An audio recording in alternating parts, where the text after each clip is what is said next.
take shit. I got no love for the fakeness. If you wanna play tough and wanna hate this, I'll always show up. I don't ever slow up, no I don't take shit. I got no love for the fakeness. If you wanna play tough and wanna hate this, I'll always show up and make a statement. I don't ever slow up, no I don't take shit. I got no love for the fakeness. If you wanna play tough and wanna hate this, I'll always show up and make a statement. Everything I do so instinctive and so passionate. Every word I move so descriptive like an adjective. I got a vendetta against people who patented being negative when you should be getting after it.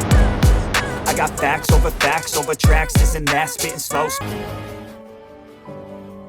Lokapavani ಚಾಕಿ ಕೇಂದ್ರದ ಮೂಲಮಂತ್ರ ಅತ್ಯುತ್ತಮ ಗುಣಮಟ್ಟವೇ ನಮ್ಮ ಧ್ಯೇಯ. ಸ್ನೇಹಿತರೆ ಎಲ್ರಿಗೂ ನಮಸ್ತೆ. ನಾನು ನವೀನ್ ಸಂಗಾಪುರ, ಲೋಕಪಾವನಿ ಚಾಕಿ ಸೆಂಟರ್ ಇಂದ ಮಾತಾಡ್ತಾ ಇದ್ದೀನಿ. ಕನಕಪುರದ ಹತ್ರ ಹುಣಸಹಳ್ಳಿ ಅಂತ ಒಂದು ನಮ್ಮ ಕಟ್ಟಕಡೆಯ ಗ್ರಾಮ ಇದೆ. ಇದೊಂದು 2 ಕಿಲೋಮೀಟರ್ ಹೋದ್ರೆ ತಮಿಳ್ನಾಡು. ಇಲ್ಲಿ ನಮ್ಮ ಸ್ನೇಹಿತರು ಕಿರಣ್ ಅವ್ರ ತೋಟಕ್ಕೆ ಬಂದಿದ್ದೀವಿ. ನಮ್ಮ ಸ್ನೇಹಿತರು ಈ ಪೆಪ್ಸಿ ಡೀಲರ್ ಬೆಂಗಳೂರಲ್ಲಿ. ಅವರು ಒಳ್ಳೆ ಜಮೀನ್ದಾರರು, ಕೃಷಿ ಬಗ್ಗೆ ಆಸಕ್ತಿ ಇದೆ, ಆದ್ರೆ ವ್ಯವಹಾರಿಕ ಒತ್ತಡಗಳಿಂದ ಬೆಂಗಳೂರಲ್ಲಿ ಅವ್ರ ವ್ಯಾಪಾರ ವ್ಯವಹಾರಗಳನ್ನ ಮಾಡ್ತಾ ಇದ್ರು. ಈಗ ಅವ್ರಿಗೆ ರೇಷ್ಮೆ ಕೃಷಿ ಮಾಡ್ಬೇಕು ಅಂತ ಆಸೆ ಇದೆ. ಈಗ ಬೆಂಗಳೂರಿಂದ ಬಂದಿದ್ದಾರೆ. ಮತ್ತೆ ಬೆಂಗಳೂರು ಮತ್ತೆ ಇಲ್ಲಿ ಎರಡು ವ್ಯವಹಾರಗಳನ್ನ ನೋಡ್ತಾ ಅವ್ರು ರೇಷ್ಮೆ ಮಾಡ್ಬೇಕು, ಒಂದ್ಸಲ ಬನ್ನಿ ಮಾತಾಡೋಣ ಅಂತ ಹೇಳಿದ್ರು. ಅವ್ರ ತೋಟಕ್ಕೆ ಬಂದಿದೀವಿ. ಅದ್ರ ಬಗ್ಗೆ ನಾವು ಸ್ವಲ್ಪ ಚರ್ಚೆ ಮಾಡ್ತಾರೆ. ಇವಾಗ ಇದು ಆಕ್ಚುಲಿ ಏನಾಗಿತ್ತು ಅಂತಂದ್ರೆ, ಮುಂಚೆ ನಾನ್ ನೋಡ್ದಂಗೆ ಫಸ್ಟ್ ಇವ್ರು ಮಾಡ್ತಾ ಇದ್ರು, ರೇಷ್ಮೆ ಮಾಡ್ತಾ ಇದ್ರು. ನಾವೇ ನೋಡಿದ್ದೀವಿ ರೇಷ್ಮೆ ಚೆನ್ನಾಗಿ ಮಾಡ್ತಾ ಇದ್ರು. ಬಟ್ ಯಾವ್ದೋ ಕಾರಣಾಂತರಗಳಿಂದ ಇವರು ಯಾರಿಗೋ ಇನ್ನೊಬ್ರು ಬೀಚ್ ಕೊಟ್ಟು ಅವರು ಒಂಥರ ತೋಟನ ಕೆಡಿಸಿ ಇಟ್ಬಿಟ್ಟು ಹೋಗಿದ್ರು. ಅದೇ ಅವ್ರಿಗೇನ ಅವ್ರ ಅನುಕೂಲಕ್ಕೆ ತಕ್ಕಂತೆ ಕೆಡಿಸಿ ಇಟ್ಬಿಟ್ಟು ಹೋಗಿದ್ರು. ಸೊ ನನ್ನ ಒಂದು ಈಗ ನೀವು ನೋಡ್ತಾ ಇರೋ ಇವ್ರಿಗೂ ಅಂತ ಹೇಳೋದೇನು ಅಂದ್ರೆ, ನೀವು ಪ್ರಾಜೆಕ್ಟ್ ಮಾಡ್ತೀರಾ, ರಿಸ್ಕ್ ತಗೋತಾ ಇದೀರಾ, ಎಫರ್ಟ್ ಆಗ್ತಾ ಇದೀರಾ, ಟೈಮ್ ಆಗ್ತಾ ಇದೀರಾ, ನೀವೇ ಮಾಡಿ ಅಂತ ಹೇಳೋದು. ಕರೆಕ್ಟ್. ಕಾರಣಾಂತರಗಳು ಬಂದ್ರು, ಅಲ್ಲಿ ಏನಾದ್ರು ಅಬ್ಸ್ಟಕಲ್ಸ್ ಬಂದ್ರು, ಅದೇನೋ ತಡೆಗಳು ಬಂದ್ರು, ಅದನ್ನ ಸೊಲ್ಯೂಷನ್ಸ್ ಕಂಡಿಡ್ಕೊಂಡು ನೀವು ಆ ಬಿಸ್ನೆಸ್ ನ ಸಕ್ಸಸ್ ರೇಟ್ ತಗೊಂಡೋಗೋದು ನಿಮ್ ಜವಾಬ್ದಾರಿ. ಪಾಪ ನಾಳೆ ಕಾಲಕ್ಕೆ ನಾಳೆ ಯಾವ್ದೋ ಒಂದು ಉದ್ದೇಶಕ್ಕೆ ಯಾವ್ದೋ ಒಂದು ಇದಕ್ಕೋ ಕಾರಣಾಂತರಗಳಿಗೆ ಮಾಡಕ್ ಆಗ್ತಿಲ್ಲ ಅಂತಾನೋ ಅಥವಾ ನಾಲೆಜ್ ಇಲ್ಲ ಅಂತಾನೋ ಬಿಟ್ಟು ಹೋದ್ರೆ ಮತ್ತೆ ನೀವು ಅದನ್ನ ರೆಡಿ ಮಾಡಕ್ಕೆ ತುಂಬಾ ಟೈಮ್ ತಗೊಳುತ್ತೆ. ಒಂದು ಎರಡನೇದು ರೈಶನ ನಾನು ಹೇಳೋದೇನಂದ್ರೆ, ಒಂದು ಕೆಟ್ಟ ಬೆಳೆ ಮಾಡಕ್ಕೂ ಒಳ್ಳೆ ಬೆಳೆ ಮಾಡಕ್ಕೂ ಶ್ರಮ ಒಂದೇ, ವಿಚಾರ ಮತ್ತೆ ಪ್ಲಾನಿಂಗ್ ಅಷ್ಟೇ ವ್ಯತ್ಯಾಸ ಆಗೋದಿಲ್ಲಿ. ಈಗ ಕಿರಣ್ ಅವರು ಅವ್ರು ಬಿಟ್ಟು ಎಷ್ಟು ದಿವಸ 1.5 ಮಂತ್ ಆಯ್ತು. ನಿಮ್ಗೆ ಸಮಯ ಸೋಟ್ ಆಯ್ತು. ಈಗ ನೀವು ಬಾಟಮ್ ಪ್ರಿಂಟಿಂಗ್ ಹೋಗ್ತಾ ಇದ್ದೀರಿ. ಈಗ ಸ್ನೇಹಿತರು ನೀವೆಲ್ಲ ನೋಡ್ತಾ ಇದ್ದೀರಿ. ಅವ್ರಿಗೆ ತೋಚಿದ ಮಟ್ಟಿಗೆ ಅವ್ರು ವ್ಯವಸಾಯ ಮಾಡ್ಕೊಂಡು ಹೋಗ್ತಿದ್ರು. ಈಗ ಆಲ್ಮೋಸ್ಟ್ ಒಂದು 6ರಿಂದ 7 ಬೆಳೆವರೆಗೆ ಅವ್ರು ಬಾಟಮ್ ಪ್ರಿಂಟಿಂಗ್ ಹೋಗಿಲ್ಲ. ಈಗ ಬಾಟಮ್ ಪ್ರಿಂಟಿಂಗ್ ಹೋಗ್ತಾ ಇದ್ದಾರೆ. ಸರಾಸರಿ ಭೂಮಟ್ಟದಿಂದ ಒಂದು 30-35 ಸೆಂಟಿಮೀಟರ್, 1 ಅಡಿ 1.25 ಅಡಿ ಬಾಟಮ್ ಪ್ರಿಂಟಿಂಗ್ ಹೋಗ್ತಾ ಇದ್ದಾರೆ. ಇದು ಸರಿಯಾದ ವಿಧಾನ. ಈಗ ಆಲ್ರೆಡಿ ಇದು ಎಷ್ಟು ವರ್ಷ ತೋಟ ಹಾಕಿದ್ನವ್ರೆ? 7 ಇಯರ್ಸ್, 7 ವರ್ಷ ತೋಟ. ಈಗ ನೋಡಿ ಇಲ್ಲಿ ಈಗ ಬಾಟಮ್ ಪ್ರಿಂಟಿಂಗ್ ಹೋಗ್ತಾ ಇದ್ದಾರೆ. ಇದು ಏನ್ ತೋರಿಸುತ್ತೆ ಅಂದ್ರೆ, ಇದು ಫಂಗಸ್ ಸ್ವಲ್ಪ ಅಟ್ಯಾಕ್ ಆಗಿರೋದನ್ನ ತೋರಿಸುತ್ತೆ. ಇದೇನ್ ಸಮಸ್ಯೆ ಇಲ್ಲ, ಇದೇನ್ ದೊಡ್ಡ ರೋಗ ಏನಲ್ಲ ಇದು. ಈಗ ನಾವು ಬ್ಯಾವಿಸ್ಟನ್ನ ಇದ್ರ ಮೇಲೆ ಸ್ಪ್ರೇ ಮಾಡಿದ್ರೆ, ಕಡ್ಡಿ ಕಟಾವಾದ ನಂತರ ಇಮಿಡಿಯೇಟ್ ಆಗಿ 2 ಗ್ರಾಮ್ ಬ್ಯಾವಿಸ್ಟನ್ನು ಮತ್ತೆ 2 ml ರೋಗರ್ನ ಕಾಂಬಿನೇಷನ್ ಅಲ್ಲಿ ಸ್ಪ್ರೇ ಮಾಡಿದ್ರೆ ಏನ್ ಲಾಭ ಅಂದ್ರೆ, ಈ ರೋಗರ್, ಈ ಟ್ರಿಪ್ಸು, ಮೈಟ್ಸು ಅಥವಾ ಯಾವ್ದಾದ್ರು ಕ್ರಿಮಿಕೀಟಗಳದ್ದು ಒಂದು ಹಾವಳಿ ಸಣ್ಣ ಪುಟ್ಟದಾಗಿದ್ರೆ ಅಥವಾ ಅದ್ರ ಮೊಟ್ಟೆಗಳಿದ್ರೆ ಅದನ್ನ ನಾಶ ಮಾಡುತ್ತೆ. ಮತ್ತೆ ಬ್ಯಾವಿಸ್ಟನ್ ಏನ್ ಮಾಡುತ್ತೆ, ಫಂಗಿಸೈಡ್ ಆಗಿ ಅದು ಕೆಲಸ ಮಾಡುತ್ತೆ. ಆ ಫಂಗಸ್ ನ ಸ್ವಲ್ಪ ಕಮ್ಮಿ ಮಾಡಿ ನಾಶ ಮಾಡುತ್ತೆ. ಈಗ ನಮ್ ಸಲಹೆ ಏನು ಅಂದ್ರೆ, ಈಗ ನೀವು ಹೊಸದಾಗಿ ಡ್ರಿಪ್ ಇರಿಗೇಷನ್ ಹಾಳಾಗಿತ್ತು, ಹೊಸದಾಗಿ ಮಾಡ್ತಾ ಇದ್ದೀರಿ, ಇದು ಸರಿಯಾದ ಸಮಯ, ಇನ್ನು ಮುಚ್ಚಿಲ್ಲ, ಇದು ಕರೆಕ್ಟ್ ಟೈಮು. ಇದ್ರ ಜೊತೆನೆ ನಾವು ಸ್ಪ್ರಿಂಕ್ಲರ್ ನ ಕಾಂಬಿನೇಷನ್ ಮಾಡೋಣ. ಮೈಕ್ರೋಜೆಟ್ ಅನ್ನ ಹೆಗಡೆ ಇರಿಗೇಷನ್ ಮೈಕ್ರೋಜೆಟ್ ಇದೆಯಲ್ಲ, ಅದನ್ನ ಸೆಟ್ ಮಾಡೋಣ. ಅದ್ರ ಜೊತೆಗೆ ಆಲ್ರೆಡಿ ನೀವು ಡ್ರಿಪ್ ಇರಿಗೇಷನ್ ಮಾಡಿದಿರಿ, ನಾವು ಇದನ್ನ ಸೆಟ್ ಮಾಡೋಣ. ಮೈಕ್ರೋ ಇರಿಗೇಷನ್ ಅಲ್ಲಿ ತುಂಬಾ ಜನ ಕೇಳೋದು, ಎಗೈನ್ ಕಳೆ ಬರಲ್ವಾ? ಖಂಡಿತವಾಗ್ಲೂ ಕಳೆ ಬರುತ್ತೆ. ಅದನ್ನ ಕಳೆನ ಗ್ರೀನ್ ಮೆನ್ಯೂರ್ ಆಗಿ ಹೆಂಗ್ ಕನ್ವರ್ಟ್ ಮಾಡ್ಕೋಬೇಕು ಅಂತ ನಾವು ಯೋಚನೆ ಮಾಡೋಣ. ಅದರಿಂದ ಲಾಭ ಇದೆ, ತುಂಬಾ ಲಾಭ ಇದೆ ಅದರಿಂದ. ಈಗ ಫಸ್ಟ್ ಇರಿಗೇಷನ್ ಅಲ್ಲಿ ನಾವು ಮೈಕ್ರೋ ಇರಿಗೇಷನ್ ಅಳವಡಿಸ್ಕೊಳ್ಳೋಣ. ಒಂದು ಕೊಟ್ಟಿಗೆ ಗೊಬ್ಬರಗಳನ್ನ ಕೊಡೋಣ ಈಗ, ಯಾಕಂದ್ರೆ ಅವ್ರು ಎಷ್ಟು ವರ್ಷದಲ್ಲಿ ಕೊಟ್ಟಿದ್ರು ಏನೋ ನಮ್ಗೆ ಅದ್ರ ಬಗ್ಗೆ ಗೊತ್ತಿಲ್ಲ. ಈಗ ಎಕರೆಗೆ ಒಂದು 3.5-4 ಟ್ರಾಕ್ಟರ್ ಅಷ್ಟು ಒಂದು ಡೋಸೇಜ್ ಅಲ್ಲಿ ಕೊಡೋಣ. Every 5 months 6 months 4 tractor 5 tractor ಒಂದು ಎಕರೆ ಕೊಟ್ಕೊಂಡು ಹೋಗೋಣ. ಈಗ ನಾನು ಕೆಮಿಕಲ್ ಫರ್ಟಿಲೈಸರ್ ಏನ್ ಹೇಳ್ತೀನಿ, ಅಮೋನಿಯಂ ಸಲ್ಫೇಟು, ಚಿಕನ್ super phosphate, muriate of potash, ಒಂದು 25 kg, ಒಂದು 4-5 ಮೈಕ್ರೋ ನ್ಯೂಟ್ರಿಯೆಂಟ್ಗಳನ್ನ ಸೇರಿರುವಂತದ್ದು, ಪ್ಲಸ್ ಒಂದು 50 kg ಬೇವಿನ ಹಿಂಡಿ, ಇಷ್ಟನ್ನು ಮಿಕ್ಸ್ ಮಾಡಿ 1 ಎಕರೆಗೆ ಮೊದಲನೇ ಹಂತದಲ್ಲಿ ಕೊಡೋಣ. ಮತ್ತೆ ಕಾಲಕ್ಕೆ ತಕ್ಕಂತೆ ಯಾವ ರೋಗಗಳಿದೆ ಅದಕ್ಕೆ ತಕ್ಕಂತೆ ನಾವು ಔಷಧಿಗಳ ನಿರ್ವಹಣೆ ಮಾಡ್ಕೊಂಡು ಬರೋಣ. ಈಗ ಉದಾಹರಣೆಗೆ ಇದು ಎಷ್ಟು ಫ್ಲಾಟ್ ಇದು ಈಗ ನಾವು ನೋಡ್ತಾ ಇದೀವಲ್ಲ, ಇದು 2 ಎಕರೆ. ಇದು ಸ್ಪೆಸಿಫಿಕ್ ಆಗಿ ಇದು 2 ಎಕರೆ ಇದು. ಓಕೆ, ಈಗ 2 ಎಕರೆ ಬರುತ್ತೆ. ಸುಮ್ನೆ ಒಂದು ಅಂದಾಜು ಇಲ್ಲಿ ತೆಂಗು ಎಷ್ಟಿದೆ? ತೆಂಗೊಂದು 20 ಇದೆ. ಅಂದ್ರೆ 20 ತೆಂಗು ಅಂದ್ರೆ 20 ಕುಂಟೆ, ಅರ್ಧ ಎಕರೆ ತೆಂಗು ಆಲ್ರೆಡಿ ಇದೆ. ಆಮೇಲೆ ಈ ಮಾವು ಮತ್ತೊಂದು ಮಗದೊಂದೆಲ್ಲ ಎಷ್ಟಿದೆ? ಒಂದು 15 15 ಇದೆ. ಎಲ್ಲಾ ಸಣ್ಣ ಪುಟ್ಟ ಬೇರೆ ಬೇರೆ ಗಿಡಗಳೆಲ್ಲ ಸೇರಿದ್ರೆ ಒಂದು 20 ಗಿಡಗಳು ಇರ್ಬೋದಾ? ಅಂದ್ರೆ 40 ಗಿಡ. ಹತ್ತತ್ರ 1.5 ಎಕರೆ. ನಿಮ್ಗೆ ಬಯಲು ದೊಡ್ಡದಾಗಿ ಕಾಣಿಸುತ್ತೆ, ಬಟ್ ಆ ನೆರಳೆಲ್ಲ, ಆ ಶೇಡು ಆಲ್ಮೋಸ್ಟ್ 1 ಎಕರೆ ಅಷ್ಟು ಪ್ರೊಡಕ್ಟಿವಿಟಿನ ಆಲ್ರೆಡಿ ಮುಗಿಸ್ಬಿಟ್ಟಿದೆ. ನಾನು ಮರಗಳು ಕಡಿಬೇಕು ಅಂತ ನಾನು ಹೇಳುವಂತದ್ದಲ್ಲ. ನಾವು ಸೆರಿಕಲ್ಚರ್ ಮಾಡಬೇಕು ಅಂದ್ರೆ ಈ ಅನಾವಶ್ಯಕ ಗಿಡಗಳನ್ನ ತೆಗಿಯೋಣ. ಈಗ ತೆಂಗು ಭಾರಿ ಅದ್ಭುತವಾಗಿದೆ, ತುಂಬಾ ಚೆನ್ನಾಗಿ ಫಲ ಕೊಡ್ತಾ ಇದೆ. ಅಷ್ಟು ದೊಡ್ಡ ಮರಗಳನ್ನ ನೋಡಿ ಖುಷಿ ಪಡೋಣ. ಅದ್ರ ತೊಂಡೆಗೆ ಹೋಗೋದ್ ಬೇಡ. ಈ ಸಣ್ಣ ಮಾವಿನ ಗಿಡ ಏನಿದೆ, ಈ ಅನ್ಪ್ರೊಡಕ್ಟಿವ್ ಅಂತ ನಾನು ಹೇಳ್ಲಾರೆ, ನಾವೀಗ ರೇಷ್ಮೆ ಮಾಡಬೇಕು.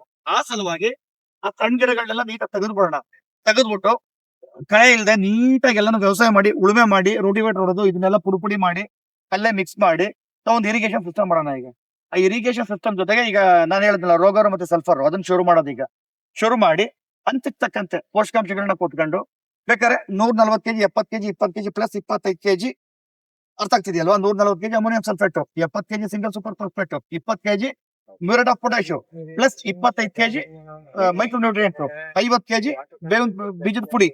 ಇದಿಷ್ಟನ್ನ ಮಿಕ್ಸ್ ಮಾಡಿ 2 ಡೋಸೇಜ್. 2 ಡೋಸೇಜ್ ಅಂದ್ರೆ ಇವತ್ತು ಕಡ್ಡಿ ಕಟಾವಾಗಿದೆ, ಇದು 25ನೇ ದಿನಕ್ಕೆ ಮೊದಲನೇ ಡೋಸೇಜ್, ಇದು 35ನೇ ದಿನಕ್ಕೆ 2ನೇ ಡೋಸೇಜ್. ಈ ಸಲ ಲೇಟು, ಯಾಕೆಂದ್ರೆ ನಾವು ಬಾಟಮ್ ಬ್ರೀಡಿಂಗ್ ಹೋಗಿದ್ದೀವಿ. ಆಯ್ತಾ? 45ನೇ ದಿನಕ್ಕೆ ಚಾಕಿ ಹೇಳೋದು ಬೇಡ. ಈ ಸಲ ಒಂದು 55 ದಿನಕ್ಕೆ ಚಾಕಿ ಹೇಳೋದು. 10 ದಿನ ಲೇಟ್ ಮಾಡೋಣ, ಯಾಕಂದ್ರೆ ಕಟಿಂಗ್ ಆಗಿದೆ, ಬಡ್ಡಿಂಗ್ ಬರೋದು ಲೇಟ್ ಆಗುತ್ತೆ. ಆ ನಂತರದಲ್ಲಿ 70 ದಿನಕ್ಕೆ ಒಂದು ಕ್ರಾಪ್. ಈಗ ಸುತ್ತ 20 ತೆಂಗಿನ ಮರ ಇರೋದ್ರಿಂದ ಇದನ್ನ 1.5 ಎಕರೆ ಅಂತ ಪರಿಗಣಿಸಬೇಕು. ಮತ್ತೆ ಸಣ್ಣ ಪುಟ್ಟ ಗಿಡಗಳನ್ನ ನಾವು ತೆಗಿತೀವಿ. ಒಟ್ಟಾರೆಯಾಗಿ ಎಕರೆಗೆ 250 ಕೆಜಿ ಗೂಡು ಅಂದ್ರು ಕನಿಷ್ಠ ಇದರಲ್ಲಿ 300-325 ಕೆಜಿ ಗೂಡು ನಾವು ಬೆಳಿಬೇಕು. ಈಗ ನೆಕ್ಸ್ಟ್ ಅದಕ್ಕೆ ಏನ್ ಪೋಷಕಾಂಶಗಳು ಕೊಡ್ತೀವಿ ಅಂತ ನೋಡೋಣ. ತುಂಬಾ ಜನ ಹೇಳ್ತಾರೆ ಬಾರ್ಡರ್ ಅಲ್ಲಿ ನಾವು ತೆಂಗು ಹಾಕಿದ್ರೆ ಸಮಸ್ಯೆ ಇಲ್ವಾ ಅಂತ. ನಾನು ಹೇಳೋದು, ನಿಮ್ಗೆ ಯಥೇಚ್ಛವಾಗಿ ಜಮೀನ್ ಇದೆ, ನಿಮ್ಗೆ ತಪ್ಪಿಲ್ಲ. ಬರೀ 20 ಗುಂಟೆ, 1 ಎಕರೆ, 2 ಎಕರೆ ಜಮೀನರು ಅದನ್ನ ಮಾಡಬಾರ್ದು. ಯಾಕೆ ಮಾಡಬಾರ್ದು ಅಂದ್ರೆ ಅವ್ರಿಗೆ ಆ ಕಡೆ ರೇಷ್ಮೆನಲ್ಲೂ ಆದಾಯ ಇರಲ್ಲ, ಆ ಕಡೆ ತೆಂಗಿನ ಮರದಲ್ಲೂ ದೊಡ್ಡ ಗಣನೀಯವಾದಂತ ಆದಾಯ ಬರಲ್ಲ. ಅದರಿಂದ ಹೊಸದಾಗಿ ತೋಟ ಮಾಡೋರು ತೆಂಗನ್ನ ಅಥವಾ ಮತ್ತೊಂದನ್ನ ಬಾರ್ಡರ್ ಹಾಕಿ ಮಾಡೋದು ಬೇಡ. ಪರಿಪೂರ್ಣವಾಗಿ ರೇಷ್ಮೆನೇ ಮಾಡ್ಲಿ. ಈಗ ಆಲ್ರೆಡಿ ಇರುವಂತವ್ರು ಅದನ್ನ ಹಾಳು ಮಾಡೋದು ಬೇಡ. ಅದು ಇಳುವರಿ ಎಷ್ಟು ಕಮ್ಮಿ ಆಗುತ್ತೆ ಅಂತ ಮನಸ್ಸಲ್ಲಿ ಇಟ್ಕೊಂಡೆ ಉಳಿದ ಕೆಲಸ ಮಾಡೋಣ. ಇನ್ನು ಉಳಿದಿದ್ದು ಆ ಕಡೆ ತೋಟಗಳನ್ನ ನೋಡೋಣ. ಆಮೇಲೆ ಇನ್ನೊಂದು ಈಗ ಕೇಳ್ಬೇಕಿತ್ತು. ಇವಾಗ ನೋಡಿ, ಇವ್ ತೋಟ 7 ವರ್ಷ ಅಂತ ಹೇಳ್ತಾ ಇದಾರೆ. ಈಗ 7 ವರ್ಷ ಆದ್ಮೇಲೆ ಈಗ ಮತ್ತೆ ಕಡ್ಡಿ ಇದಕ್ ಬಾಟಮ್ ಇದಕ್ಕೆ ಹೋಗಿದ್ದಾರೆ, ವಾಪಸ್ ಬರುತ್ತೆ. ಕ್ವಾಲಿಟಿ ಔಟ್ಪುಟ್ ಅಲ್ಲಿ ಏನಾದ್ರು ವ್ಯತ್ಯಾಸ ಆಗುತ್ತೆ ಅಥವಾ ಸೇಮ್ ಕ್ವಾಲಿಟಿ? ನೀವ್ ಹೇಳಿದಂಗೆ ಅರ್ಥ ಆಯ್ತು. ಇದು ಪೆರಿನಿಯಲ್ ಕ್ರಾಪ್, ಇದು ಬಹುವಾರ್ಷಿಕ ಬೆಳೆ. ಇದೊಂದು ಭಾರಿ ಗಟ್ಟಿ ಗಿಡ. ನನಗೆ ಗೊತ್ತಿರುವಂಗೆ ನಾನು ನನ್ನ ಒಂದೇ ಮಾಡೋದು ತೋಟನ 2012ರಲ್ಲಿ ನಾಟಿ ಮಾಡಿರುವಂತದ್ದು. ಇವತ್ತಿಗೂ ನನಗೆ ಗುಣಮಟ್ಟದಲ್ಲಿ ಕ್ವಾಂಟಿಟಿ ಡಿಫರೆನ್ಸ್ ಇಲ್ಲ. ನಮ್ಮ ನೇತ್ರಾನಂದ ನುಣಿಕೆರೆ ಸ್ವಾಮಿಯವ್ರ ಮಗ ಇರಲ್ಲ, ಅವ್ರದ್ದು ತುಂಬಾ ಹಳೆ ತೋಟ ಅಂದ್ರೆ ಬಹುಶಃ 2001 ತೋಟ ಅನ್ಕಂತೀನಿ, ನನಗೆ ಬರ್ತಿದೆ. ಅದನ್ನು ಸ್ವಲ್ಪ ಉಳಿಸ್ಕೊಂಡಿದ್ದಾರೆ ಅವರು. ಅಫ್ಕೋರ್ಸ್ ಒಂದು ಹೊಸ 5 ವರ್ಷದಲ್ಲಿ ಏನೋ ಒಂದು ತೋಟದ ಎನರ್ಜಿ ಇರುತ್ತೆ, ಅದಾದ ನಂತರ ಒಂದು 5% 10% ಕಮ್ಮಿ ಆಗುತ್ತಿಲ್ಲ ಅಂತಲ್ಲ. ಬಟ್ ರೀಪ್ಲಾಂಟ್ ಮಾಡಿಗೆ ತುಂಬಾ ಕಷ್ಟ ಆಗುತ್ತೆ. ಕನಿಷ್ಠ 10 ವರ್ಷ ತೋಟ ಮೇಂಟೈನ್ ಮಾಡಬೇಕು ಕನಿಷ್ಠ. ಅದಾದ್ಮೇಲೆ ನಾನಂತೂ ರೀಪ್ಲೇಸ್ ಮಾಡಿಲ್ಲ. ಒಂದು 10-12 ವರ್ಷ ಆದ್ಮೇಲೆ ನಿಮ್ಗೆ ನಿಜಕ್ಕೂ ಅಲ್ಲಿ ಏನಾದ್ರು ವೀಕ್ ಅನ್ಸಿದ್ರೆ ಅದನ್ನ ರಿಮೂವ್ ಮಾಡಿ ಅಲ್ಲೊಂದು 3-4 ತಿಂಗಳು ಒಳ್ಳೆ ಹಸಿರೆಲೆ ಗೊಬ್ಬರಗಳನ್ನ ಬೆಳೆದು ಒಂದಷ್ಟು ಕೊಟ್ಟಿಗೆ ಗೊಬ್ಬರಗಳನ್ನ ಕೊಟ್ಟು ಚೆನ್ನಾಗಿ ಹಿಂಡಿಗಳನ್ನ ಕೊಟ್ಟು ಬೇವಿನ ಹಿಂಡಿಗಳನ್ನ ಕೊಟ್ಟು ಅದನ್ನ ಫಲವತ್ ಮಾಡಿ ಆ ನಂತರದಲ್ಲಿ ಪ್ಲಾಂಟೇಶನ್ ಮಾಡಬಹುದು. ಬಟ್ 7 ವರ್ಷದ ಗಿಡ ತುಂಬಾ ಹಳೆ ಗಿಡ ಖಂಡಿತ ಅಲ್ಲ. ರೇಷ್ಮೆಗೆ 7 ವರ್ಷ ತುಂಬಾ ಹಳೆದಲ್ಲ. ಒಂದು ಒಳ್ಳೆ ಗುಡ್ ಏಜೆಡ್, ತೊಂದರೆ ಇಲ್ಲ ಇದರಲ್ಲಿ. ಈಗ ನನ್ನ ಪ್ರಕಾರ ನಾವೇನ್ ಸೈನ್ಸ್ ನ ನಂಬಿದೀವಿ ಅದನ್ನ ಎಕ್ಸಿಕ್ಯೂಟ್ ಮಾಡಿದ್ರೆ ಈ ರಿಸಲ್ಟ್ ನ ಇನ್ನ 70 ದಿವಸ ನಾವು ಮಾರ್ಕೆಟ್ ಅಲ್ಲಿ ನೋಡ್ಬೋದು. ಡ್ಯಾಮ್ ಶೂರ್, ಅದ್ರಲ್ಲಿ ಅನುಮಾನನೇ ಇಲ್ಲ. ಬಟ್ ಮರ ಕಡಿಯಕ್ಕೆ ಹೇಳ್ತಾನೆ ಅಂತ ನಿಮ್ಗೆ ಬೇಜಾರಾಗ್ಬೋದು. ನಮ್ಗೆ ಇದು ಪ್ರೊಡಕ್ಟಿವಿಟಿ ಬೇಕು ಅಂದ್ರೆ ಆ ತೆಂಗು ದೊಡ್ಡ ತೆಂಗೆಲ್ಲ ಬಿಟ್ಬಿಟ್ಟು ಆ ಸಣ್ಣ ಮಾವುಗಳನ್ನ ತೆಗೆದ್ಬಿಡೋಣ ಅಷ್ಟೇ. ತೆಗಿಯೋಣ. ಇನ್ನ ದೊಡ್ಡ ಮರಗಳನ್ನ ಸವರಿಸ್ಬಿಡೋಣ.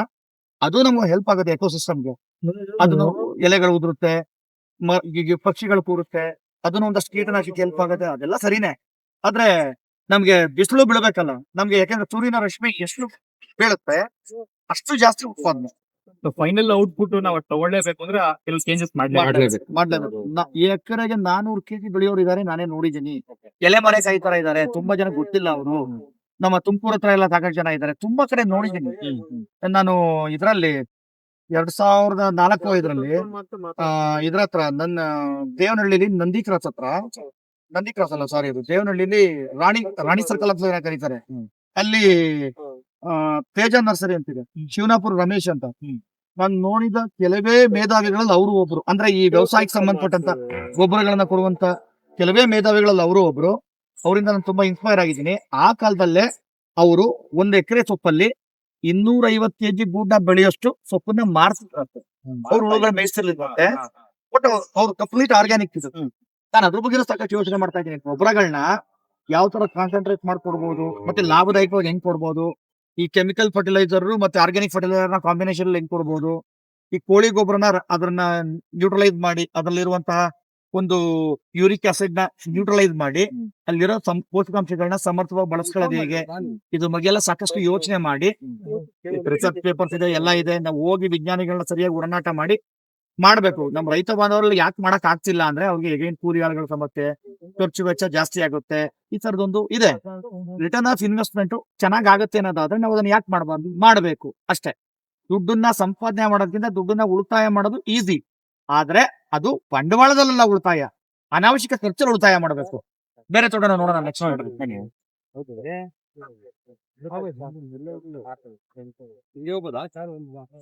ಹಂಗಿಂದ ಹೋಗೋಣ ಬನ್ನಿ.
ಲೋಕಪಾವನಿ ಚಾಕಿ ಕೇಂದ್ರದ ಮೂಲಮಂತ್ರ ಅತ್ಯುತ್ತಮ ಗುಣಮಟ್ಟವೇ ನಮ್ಮ ಧ್ಯೇಯ.